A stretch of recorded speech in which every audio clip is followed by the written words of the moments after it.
Welcome back to Cake with It. I'm Jerry, and today is a very special episode. Crown me. Is that look good? Does that look good? Yeah. I am Alex. Tell everybody who I am. Burger King? The Crown. You're the Crown? I am. You got it right. The Macaron Master.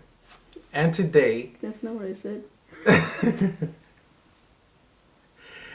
I need a new videographer. Which, by the way, Alex will make his appearance on our... What's wrong with me today? I need coffee. On our Halloween episode coming up. But again, I'm going to give you my secrets to make macarons.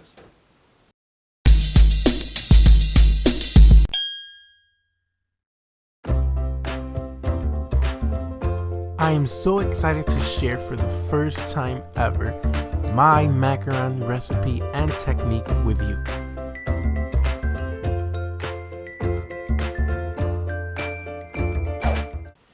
So a macaron, and it's not a macaroon, okay, that's a whole different thing. It's 2 shells made out of almond. And by the way, this episode was so expensive because almond flour is expensive. Sandwiched with some kind of filling. And yes, this is not real. That's how obsessed I am. I have fake ones. Just like half of the people's personalities out there nowadays. I mix white chocolate with heavy cream and then added bubblegum extract, so it will taste like Bubblicious bubblegum. And you can find any recipe online and fill it with whatever you would like.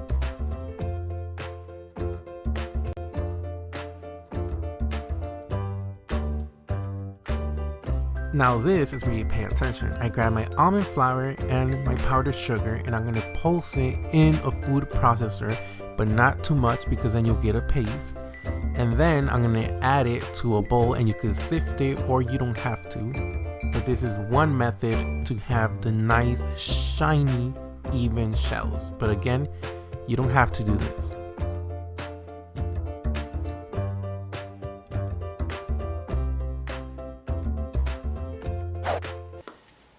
I sift the almond flour and I sift the powdered sugar after I pulse it, but you don't have to do any of that. You could just weigh out your almond flour, weigh out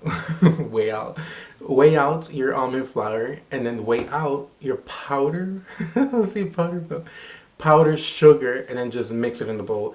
You don't have to sift it, but if you do, you'll have a cleaner, thin and smooth shell.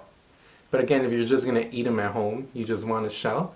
So you could just skip all of that, even the food processor, and just put your almond flour and powdered sugar in a bowl, and then proceed to the next step. I add one of my egg whites to my flour mixture, and then I'm going to add the other egg whites to a clean stand mixer bowl.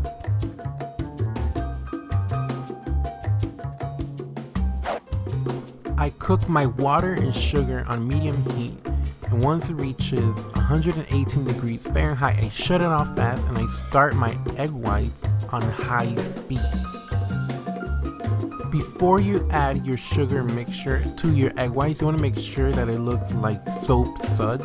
So mix it until it's fluffy but not beaten all the way. Then slowly add your hot sugar to the egg whites and beat on high speed. And warning here, do it carefully on the edges of the bowl. If any of the sugar falls on your skin, it will peel your skin off, so be very, very careful. And depending on your mixer, you want to set your timer for 10 to 15 minutes. Your goal is to get a nice firm peak, which I will show you later on. And you don't have to add food coloring, but I added food coloring because I want to keep it pink and blue because it's bubblegum flavor. And you would add that right at the end when you see your egg whites fluff up.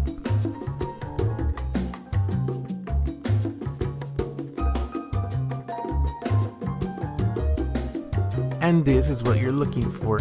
You want a firm peak, but at the same time you want to have elasticity, so the tip kind of bends slightly forward and it's not completely stiff and dry. It kind of has a bird's nose beak. Go. So I'm not gonna lie to you, this will be the most difficult cookie you ever made in your life. It made me cry for a year. There's many methods to make, and here's my method. So if it doesn't come out right the first 10 times, which I'm sure it won't, don't give up and keep trying. Temperature affects it. It has to do with your oven. So just play around with temperatures, and again, visit my website for troubleshooting and tips before you start to make it. Because you will cry, like I did. That's depressing. I know it is. But that's why all that blood I shed in tears made me who I am today. You shed blood from cookies? Oh yeah. Lots of blood. And finally, the mixing method. Once you have your meringue ready, you're going to add half to your bowl and you're going to mix vigorously. You don't have to be careful here. Your goal is to get your dry ingredients wet and create a paste. Once you have a paste and there's no dry left, then you're going to add your second meringue and you're going to fold that gently until you get a nice thick ribbon. You want to make sure it's a nice thick ribbon. If you undermix it, your batter is done. If you overmix it, your batter is done, and there's no way you can save it if you overmix it.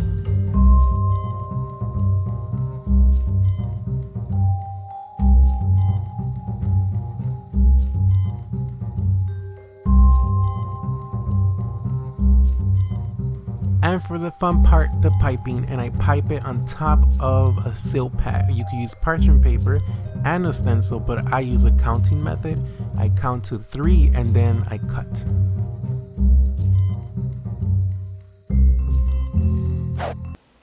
And I've piped hundreds, thousands of macarons my whole life. I have been working in macarons as much as I've been working in cakes. So yes, I'm giving you my top secret recipe. If this is your first time, you want to start with circular macarons. So you put your piping bag directly on top of the sheet pan and you pipe consistently with the same pressure and count, or use a piping guide underneath. And then you have to let your macarons rest before you bake. Depending on what kind of recipe you use, sometimes you can put them straight into the oven.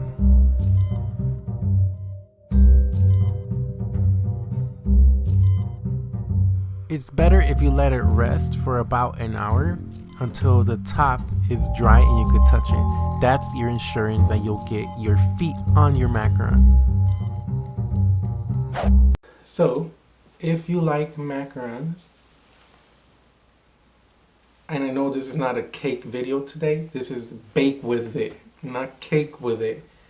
So if you like macarons, if you plan on not making macarons but want to see me make macarons, like and subscribe to my channel, share this video on all social media, and again, this is the first time I am releasing my recipe, my techniques, free for you.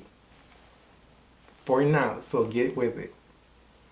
They should get a $2 subscription every month to get your website. That's not a bad idea. I wouldn't do that. He's lying. Again, you can use any filling, and you can just Google macaron fillings and you'll find thousands of them online. And again, this was just a plain white chocolate with heavy cream and bubblegum extract, and then you pipe about a tablespoon on each macaron, and then you sandwich them. You cannot eat them right away. It's better to let them rest for 3 days before you eat them. But of course, I'm gonna try it to taste test it, and your macaron shell will be hard and crispy. That's why you need to let it rest for 3 days for it to soften up. And again, this is my technique and recipe I'm sharing with you, and I hope you try it. I will post the full recipe on my website as fast as I can, and I hope you enjoy it. And the possibilities are endless. You can use any coloring you want or no color at all, and you could just Google any recipe or any filling, buttercream to ganache, whatever your heart desires.